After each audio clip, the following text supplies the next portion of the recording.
Subscribe करें super Taylor channel को और प्रेस करें इस बेल आइकॉन को ताकि आगे आने वाले वीडियो के नोटिफिकेशन आप तक समय पर पहुंच सके।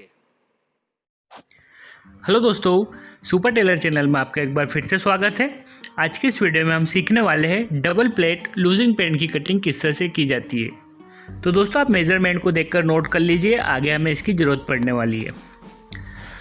तो दोस्तों यहाँ पर हमने पेन की कटिंग करने के लिए 1.3 मीटर कपड़ा लिया है, जिसकी मदद से आज की वीडियो में हम आपको बहुत ही आसान तरीके से पेन की कटिंग करना बताने वाले हैं। तो आप हमारे वीडियो पर अंत तक बने रहें ताकि आपको कटिंग समझने में किसी भी प्रकार की कोई प्रॉब्लम ना आए।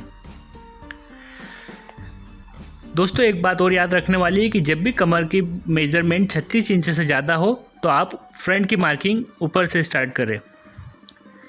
तो चलिए मार्किंग किस तरह से करेंगे ये हम आपको बता देते हैं। तो सबसे पहले आप सीधे स्केल की मदद से एक मार्किंग ऊपर करिए ताकि जो भी रेशेदार कपड़ा है आपका वो हट सके। इसके बाद यहाँ पर हम लंबाई के लिए मार्किंग करेंगे। 1.5 इंच का बेल्ट ऊपर से लगने वाला है तो हम 1.25 इंच टेप को ऊपर रखेंगे। दोस्तों बेल्ट लगने के कारण हम 1.25 इंच टेप को ऊपर रखेंगे और फिर लंबाई के लिए मार्किंग करेंगे। लंबाई का मेजरमेंट था 41 इंच, आधा इंच हम सिलाई मार्जिन लेते हुए 41.5 इंच पे लंबाई के लिए मार्किंग कर देंगे।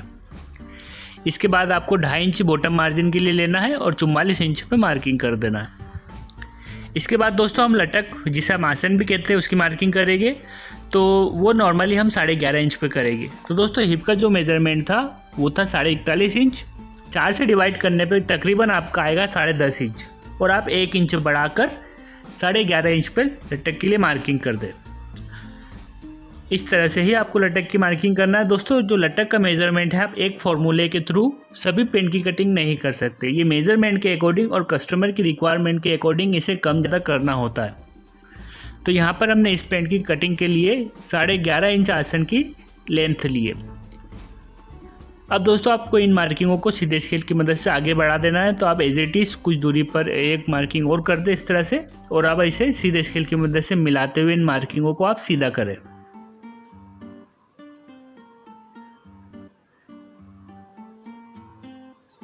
दोस्तों अगर आपने अब तक हमारे चैनल को सब्सक्राइब ना किया हो तो प्लीज़ आप हमारे चैनल को सब्सक्राइब करें और पास में जो बेल आइकन है उसे प्रेस करें ताकि आगे आने वाले सभी लेटेस्ट वीडियो की नोटिफिकेशन आप तक सबसे पहले पहुंचे।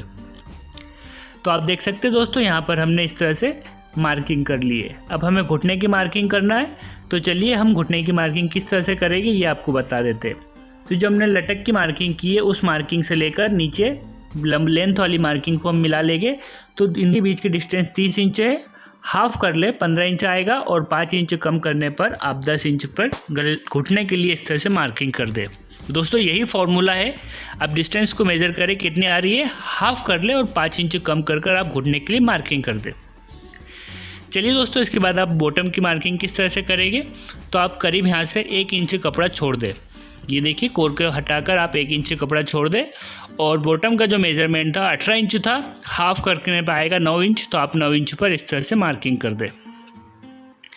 अब दोस्तों यहाँ पर बॉटम में आपने 1 इंच कपड़ा छोड़ा है तो आपको यहाँ पर जांघ की मार्किंग करने के लिए लटक की मार्किंग से करीब आपको आधा इंच कपड़ा यहाँ पर छोड़ना होगा। ये देखिए इस तरह से। अब आप यहाँ पर घुटने की मीन्स जांघ की मार्किंग करेंगे और उससे पहले यहाँ पर हम पेंट का शेप दे देते हैं। तो हमने दोनों मार्किंग की है, इसे सीधे स्केल की मदद से मिलाते हुए आप यहाँ पर हल्की सी मार्किंग घुटने पर कर दीजिए। अब आपको राउंड स्केल लेना है। राउंड स्केल की मदद से दोस्तों जो घुटने पे हमने मार्किंग की है उसे तकरीबन आधा इंच अंदर की ओर आपको राउंड स्केल को रखना है और घुटने तक आपको राउंड शेप ले लेना है। इसके बाद दोस्तों सीधा स्केल लेना है आपको और सीधे स्केल की मदद से इस मार्किंग को नीचे आगे तक बढ़ा देना है। ये देखिए नीचे मोरी तक आप इस मार्किंग को सीधे स्केल की मदद से मिला लें। अब दोस्तों हमें जांघ की मार्किंग करना है। तो जांघ का जो मेजरमेंट था वो 27.5 इंच था। तो 27.5 इंच का आप हाफ कर ले, आ जाएगा 14.25 इंच। तो आप 14.25 इंच पर इस तरह से जांघ की मार्किंग कर दें। ये देखिए 14.25 इंच पर हम यहाँ पर जांघ की मार्किंग कर रहे हैं। 2.25 इंच अंदर एक मार्किंग कर ले और अब इस 14.25 इंच का आप सेंटर निकाल ले, हाफ कर ले तो आ जाएगा 7 इंच से 1 सूत कम। तो यहाँ पर हमने इस तरह से सेंटर की मार्किंग कर दी है। अब दोस्तों जिस तरह से हमने उस साइड शेप दिया था इसी तरीके से आप इन दोनों मार्किंगों को मिलाइए। ये देखिए सीधे स्केल की मदद से इन दोनों मार्किंगों को, और फिर जांघ के पास से हल्का सा आप मार्किंग कर दें। इसके बाद जिस तरह से हमने यहाँ पर घुटने की मार्किंग से आधा इंच अंदर की ओर मार्किंग की थी, सेम एज इट इज़ आपको भी यहाँ पर भी राउंड स्केल रखते हुए घुटने की मार्किंग से तकरीबन आधा इंच अंदर की ओर स्केल को रखते हुए आपको राउंड शेप में घुटने तक मार्किंग करना है। इसके बाद दोस्तों आपको यहाँ पर सीधा स्केल लेना है और एज इट इज़ आप इस मार्किंग को नीचे मोरी तक बढ़ा दें और मोरी के पास से आप हल्की सी मार्किंग को तिरछा कर दें। अब चलिए दोस्तों यहाँ पर हम घुटने का भी सेंटर निकाल लेते हैं। 11 इंच आ रहा है तो इसका सेंटर निकाल लेंगे हम 5.5 इंच पर। अब चलिए दोस्तों यहाँ पर ऊपर कमर की मार्किंग किस तरह से करेंगे ये हम आपको बता देते हैं। अब दोस्तों आप अगर सीधी मार्किंग कर रहे हैं तो आपको किस तरह से प्रॉब्लम आएगी हम आपको पहले ये बताएंगे, देन आपको बताएंगे कि इस प्रॉब्लम को दूर किस तरह से किया जाएगा। तो सबसे पहले आप यहाँ पर फ्लाई के लिए शेप देते हुए कट लगा लें। अब दोस्तों कमर का मेजरमेंट था 37 इंच, तो आप यहाँ पर नोट कर लें। इस 37 इंच का आपको 4 से डिवाइड करना है तो आ जाएगा 9.25 इंच। तो सबसे पहले हमने 3.25 इंच प्लेट के लिए रखा है और 9.25 इंच और 1.25 इंच प्लेट की। तो आपने देखा यहाँ पर हमारा कपड़ा कम पड़ गया है तो आप यहाँ पर हल्का सा बाहर निकालते हुए मार्किंग करें। ऐसा करने से दोस्तों आपके पास कपड़ा ज़्यादा हो जाता है और आसानी से आप कमर के लिए मार्किंग कर सकते हैं। तो सबसे पहले आप 3.25 इंच प्लेट के लिए मार्किंग कर दें। अब दोस्तों कमर का 1/4 हो गया 9.25 इंच और 1.25 इंच सिलाई का मार्जिन। तो इस तरह से आप 9.25 इंच और 1.25 इंच सिलाई मार्जिन, इस तरह से आप 10 इंच पर कमर के लिए मार्किंग कर दें। इसे आप राउंड शेप में इस तरह से शेप देते हुए मिला लें। अब दोस्तों यहाँ पर बेल्ट में आप शेप दे दें, हल्का सा आप करीब 1/2 इंच ऊपर करते हुए मार्किंग करें और फ्लाई के पास से आप तकरीबन आधा इंच डाउन करते हुए मार्किंग करें। अब दोस्तों हमें यहाँ पर पॉकेट के लिए मार्किंग करना है और प्लेट के लिए मार्किंग करना है। तो चलिए प्लेट की मार्किंग करने के लिए हमने दोनों सेंटर की मार्किंग को सीधे स्केल की मदद से इस तरह से मिलाइए और ऊपर बढ़ा लीजिए। अब दोस्तों यहाँ पर हम पहली प्लेट के लिए करीब 2 इंच मार्जिन लेंगे या फिर आप 1.25 इंच ले लें। तो ये देखिए हमने यहाँ पर पहली प्लेट के लिए 1.25 इंच मार्जिन लिए और इस तरह से जो हमारी मेन प्लेट है जिससे हमारी सेंटर मार्किंग बनेगी इस तरह से मिला लें आप। दूसरी प्लेट को तकरीबन आप 3 इंच दूर रखते हुए और उसके लिए आपको लेना है 1 इंच कपड़ा।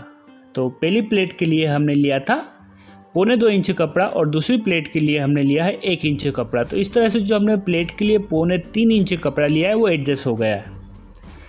अब दोस्तों पॉकेट की मार्किंग करना है आपको, तो ऊपर से आप 2.25 इंच मार्किंग करिए और जो पॉकेट की आपको चौड़ाई रखना है वो 6.5 इंच रखेंगे। तो 6.5 इंच आप पॉकेट की चौड़ाई रखते हुए आप मार्किंग कर ले। दोस्तों इस तरह से फ्रंट की मार्किंग कंप्लीट हो गई है। तो चलिए अब हम इसकी कटिंग कर लेते हैं। दोस्तों बिल्कुल मार्किंग के अकॉर्डिंग ही आपको कटिंग करना है। हम इसी तरीके से मार्किंग करते हैं ताकि हम उसके अकॉर्डिंग कटिंग कर सकें। तो दोस्तों इस तरह से हमने आपको समझाया है कि आप फ्रंट में किस तरह से मार्किंग करें। दोस्तों अगर आपको कटिंग समझने में किसी प्रकार की कोई प्रॉब्लम आ रही हो तो आप हमें कमेंट कर बताइए ताकि नेक्स्ट वीडियो में हम आपकी प्रॉब्लम को दूर करने की कोशिश कर सकें। और अगर दोस्तों अगर आप हमारे YouTube चैनल पर नए हो या आपने अब तक हमारे चैनल को सब्सक्राइब ना किया हो तो प्लीज़ आप हमारे चैनल को सब्सक्राइब करें और पास में जो बेल आइकन है उसे प्रेस करें ताकि आगे आने वाले सभी लेटेस्ट वीडियो के नोटिफिकेशन आप तक सबसे पहले पहुँचे। तो देख सकते हैं दोस्तों यहाँ पर जो फ्रंट की कटिंग है कंप्लीट हो गई है। अब हम आपको बता देते हैं कि आप पॉकेट के लिए, फ्लाई के लिए और प्लेट के लिए कट लगा लें। देन इसके बाद हम समझेंगे कि बैक की कटिंग किस तरह से की जाएगी। तो चलिए दोस्तों यहाँ पर हम दोनों फ्रंट में कट लगा लेते हैं। ये पॉकेट के लिए कट,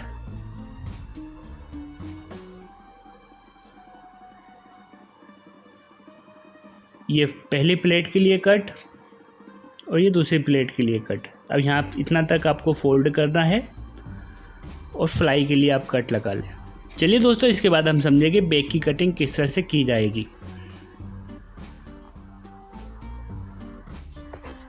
तो दोस्तों बैक की कटिंग करने के लिए आप कपड़े को उल्टा कर जमा लें। मीन्स जो हमारा नीचे वाला हिस्सा था उसे आप ऊपर कर लें और इस तरह से कपड़े को जमा लें। अब दोस्तों आप फ्रंट को लीजिए और इस बैक के कपड़े पर आप फ्रंट को जमा लीजिए। दोस्तों ध्यान देने वाली बात है कि हमें फ्रंट को कितनी नीचे और साइड से कितनी दूर रखना है। तो चलिए हम आपको बता देते हैं कि जब भी आप लूजिंग पैंट की कटिंग करें तो ऊपर से आपको तकरीबन 1.5 से 1.25 इंच कपड़ा नीचे रखना है फ्रंट का, और साइड से 3 इंच। तो मेज़र करके देख लेते हैं, 3 इंच से थोड़ा कम हो रहा है तो आप फ्रंट को थोड़ा और बाहर की ओर निकालते हुए जमा लें। ये देखिए इस तरह से। तो आपने यहाँ से साइड से 3 इंच रखना है आपको, और ऊपर से तकरीबन 1.5 से 1.25 इंच।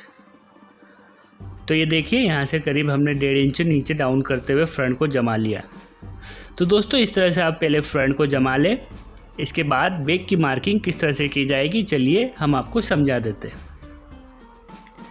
तो जो सबसे पहले हमारी जो आसन की मार्किंग थी, जहाँ पर हमने जांघ की मार्किंग की थी, उस मार्किंग को तकरीबन आप 1/4 इंच झुकाते हुए बैक पे मार्किंग करिए। जहाँ घुटने की मार्किंग को आपको एज इट इज़ करना है और मोरी की मार्किंग को भी आपको एज इट इज़ बैक की मार्किंग पर करना है। ये देखिए इस तरह से। अब चलिए दोस्तों, जांघ के पास से तो आपको 3 इंच मार्किंग करना है, घुटने के पास से आपको करीब 2 इंच और मोरी के पास से आपको 1.5 इंच। इसी तरीके से आपको बैक में मार्किंग करना है सभी पेंट में।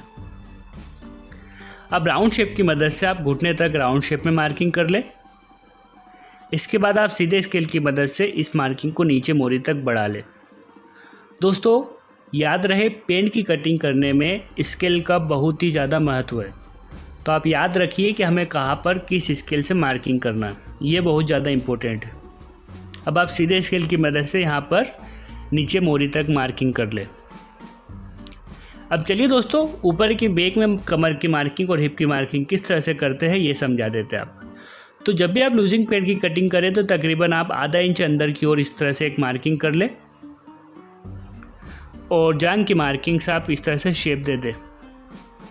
अब इसे आपको राउंड शेप में मिलाना है, और ऊपर जो हमने 1.5 इंच कपड़ा बढ़ाते हुए रखा है उसे आप इस तरह से शेप देते हुए मिला लीजिए। अब हिप की मार्किंग आपको करना है, तो हिप की मार्किंग करने से पहले आप यहाँ पर हिप में शेप दे दीजिए राउंड शेप की मदद से। ये देखिए आप इस तरह से मार्किंग करें ताकि आपको शेप देने में कोई प्रॉब्लम ना हो।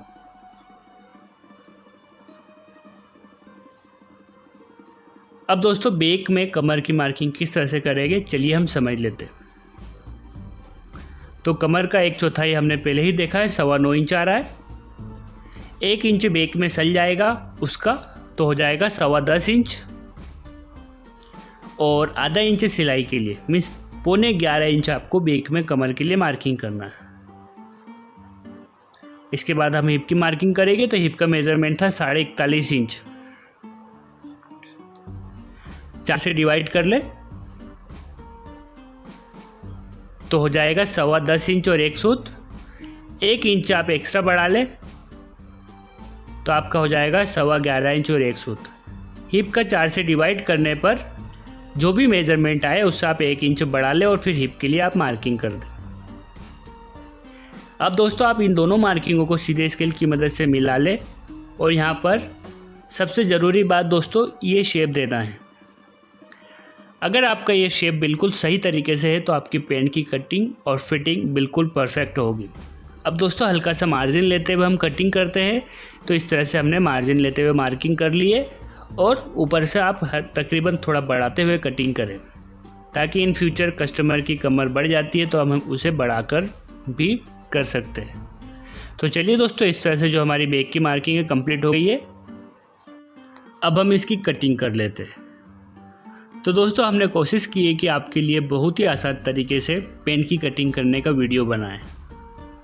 अगर आपको फिर भी पेन की कटिंग करने में कोई प्रॉब्लम आती है तो आप हमें कमेंट कर बताइए, ताकि नेक्स्ट वीडियो में हम आपकी प्रॉब्लम को दूर करने की कोशिश कर सकें।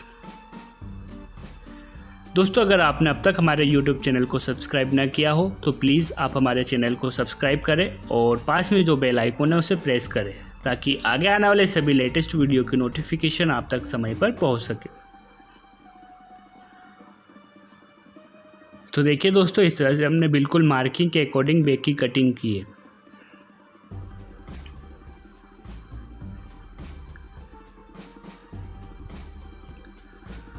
दोस्तों अगर आपको हमारा यह वीडियो पसंद आया हो तो प्लीज़ लाइक करें, शेयर करें और कमेंट करना ना भूलें।